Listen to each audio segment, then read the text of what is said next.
So, you remember not so long ago we spoke to Ian Leech about doing his bike ride. Well, he did it. In his back, and you're in one piece. Yeah, absolutely. Yeah, it was absolutely great day. Everything went to plan, pretty much, and it was all good. Because originally the thing got cancelled due to inclement weather. Yeah, very inclement weather. We were due to do it back in March, and unfortunately there was a lot of snow at the weekend we were supposed to do it. And you were talking about sort of 4-foot drifts and more up in the higher ground over Stoke, towards Stoke. So we had to cancel it. Unfortunately, the game was cancelled as well. So we replanned, rejigged, and with the thanks to Andy and his team at Burton Albion and the Community Trust, we did the bucket collection on the Tuesday at the Pirelli Stadium, and then we did the bike ride.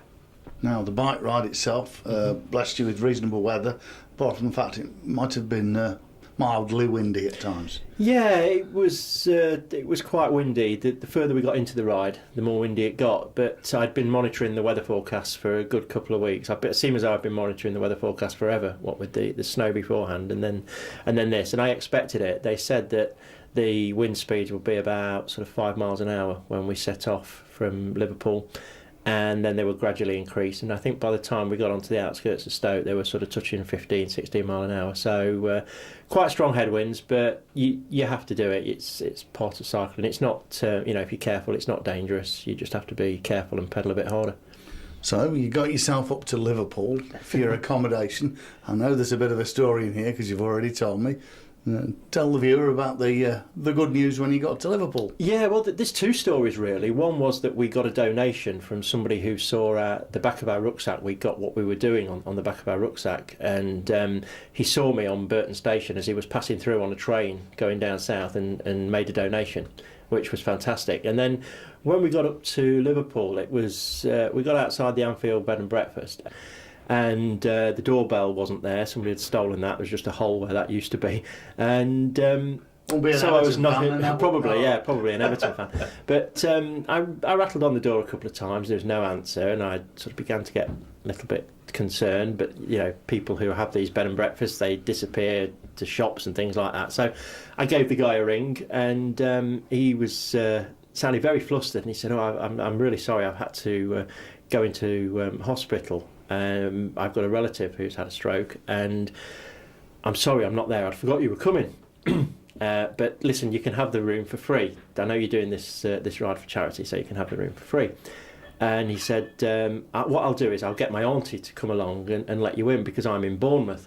So sure enough, he went off the phone, and then he rang me back a couple of minutes later, and he said, my auntie is on her way. Can you give her £20 for the taxi and we'll call it quits? So basically our room cost us £20 for the night, which for a twin room is not too bad at all.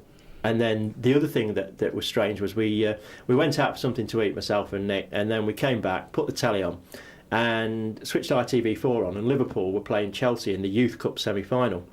Now, the whole reason that I went up to Liverpool with Mel back in 2005 was because they beat Chelsea in the semi-final. So we went up there for the final of to watch the final of the Champions League. So there's this sort of ironic moment. Anyway, Nick went off and he went to the game because, as I say, literally, it's just up the road, and so he was able to watch Liverpool's Stars of Tomorrow, and. It was good. It's a comfortable place to stay. Thoroughly recommend it. There was nobody there in the morning.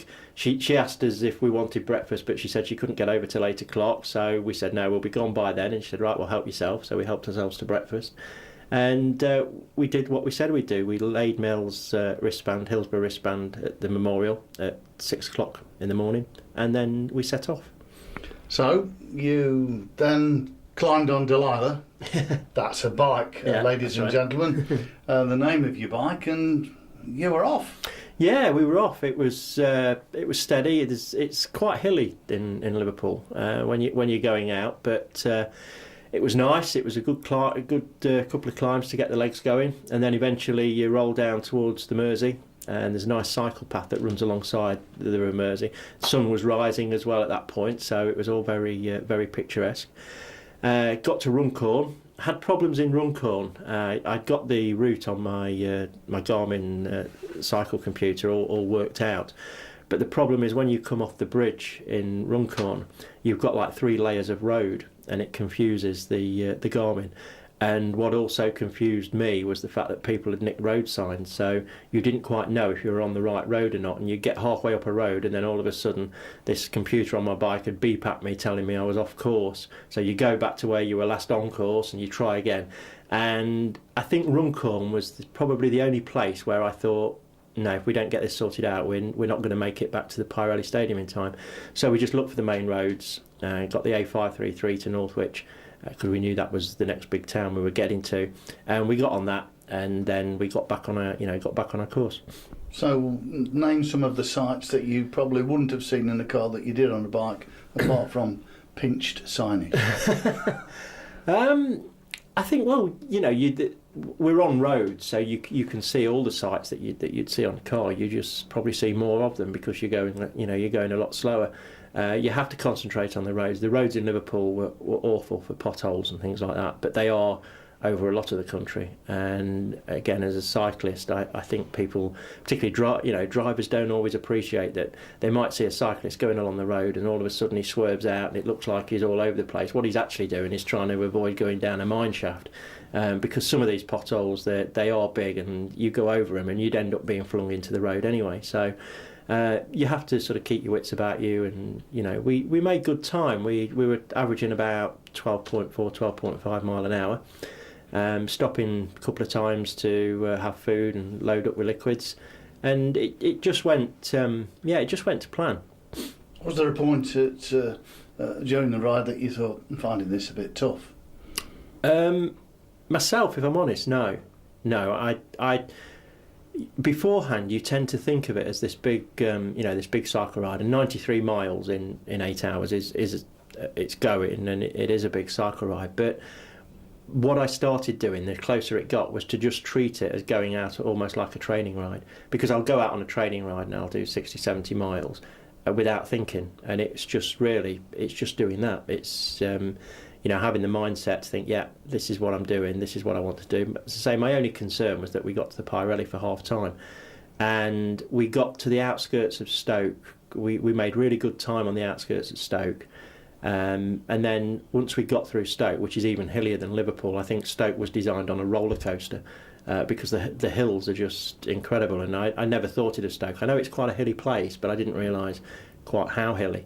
And we got through Stoke and we were making really good time, so we just sort of relaxed for the last probably the last hour and a half. We sort of slowed the pace down and made sure we got to Pirelli in a decent time, but not too early, because then you're standing around and after such a effort you get cold very quickly. So we timed it just right. Briefly take you back to Stoke. I can see you're a finely tuned athlete, Ian, but you did stop for some energy food in Stoke, I believe. Oh yeah, we stopped. I was actually looking for a Greggs, if I'm honest, but I saw a Wright's pie shop, and I've got friends in Stoke who have told me how good Wright's pies are. Right. I've had just the odd one.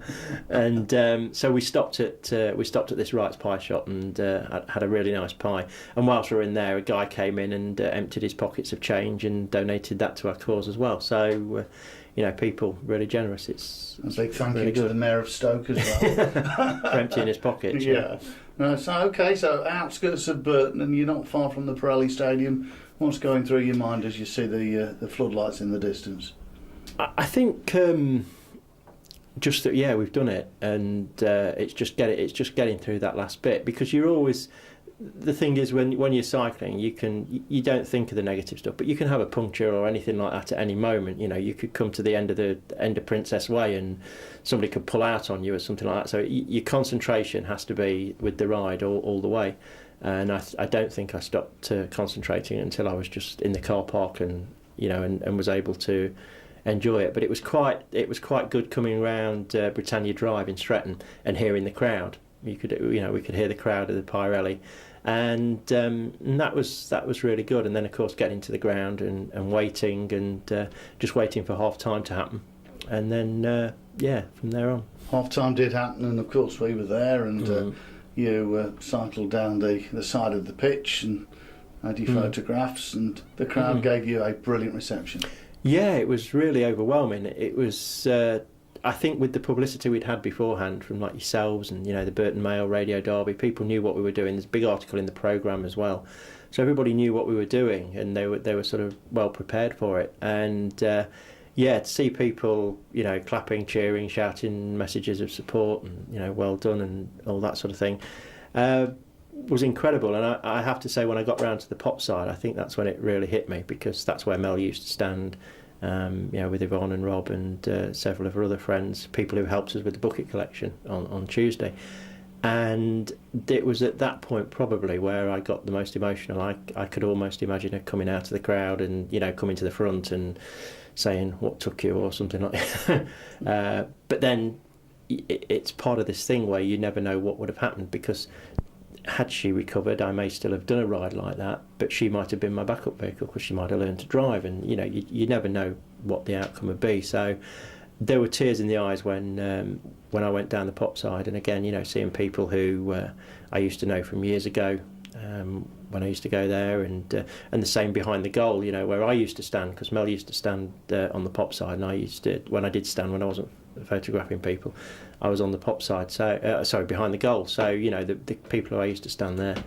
The one person who I didn't see, who I wish I had, was my dad, but he was in the main stand, and I wasn't sure where he was, but he was there. But yeah, other than that, it was it was really emotional, and again, thanks to the Albion for allowing us the opportunity to do it. So what was your total, and are there any people you'd like to thank in particular? Well, our total from the bucket collection is just over £660 at the moment. It was 630 on the night, but then we got the donations from the guy online, from the guy who emptied his pockets, and there were people in the ground who was giving us money as well. So it'll be around, just over £660. We'll get the final total next week when it's all gone through the counting machine. And thanks-wise, I think the people who helped us collect on the night were brilliant, because it wasn't the warmest of nights. So that was really good. Burton Albion fans, obviously, because of their support of putting their money in the buckets and wishing us all the best. And Burton Albion Community Trust as well, because their help has been amazing, and the support that they've given us has been really good, particularly with it being cancelled and only having a very limited time scale between sort of when it was cancelled and the end of the season. They managed to get in. I'd have quite understood if they hadn't been able to do it. We could have still done the ride, but we might not have been able to do the bucket collection. But that was sorted, and it was really good. They really were professional about it, and I think it says a lot of how far the club have come. It's a totally different outfit from when they were at Eaton Park, and even in the early years at Pirelli, but they're so good and so professional at what they do now. So. And also thanks to Delilah and your legs. yeah, Delilah still needs cleaning. Actually, it's a couple of days afterwards now, and she's still not been cleaned. So that's a job for the next few days. But it's been a busy week since, and my legs are fine. The best half hour I ever spent was getting measured for a saddle. Because not that old chestnut. Yeah, getting measured for a saddle I'd recommend it to anybody doing any distances on bikes, because it really does make a difference. And my legs, my legs are absolutely fine. I'm itching to get back on the bike now. As I say, it's only been a few days, but I want to get back on the bike and get pedalling again, and then we start training for London to Paris in September. Ian, quite simply, well done. Thanks. Thank you very much, and thank you as well for all your support as well. You're welcome. Thanks.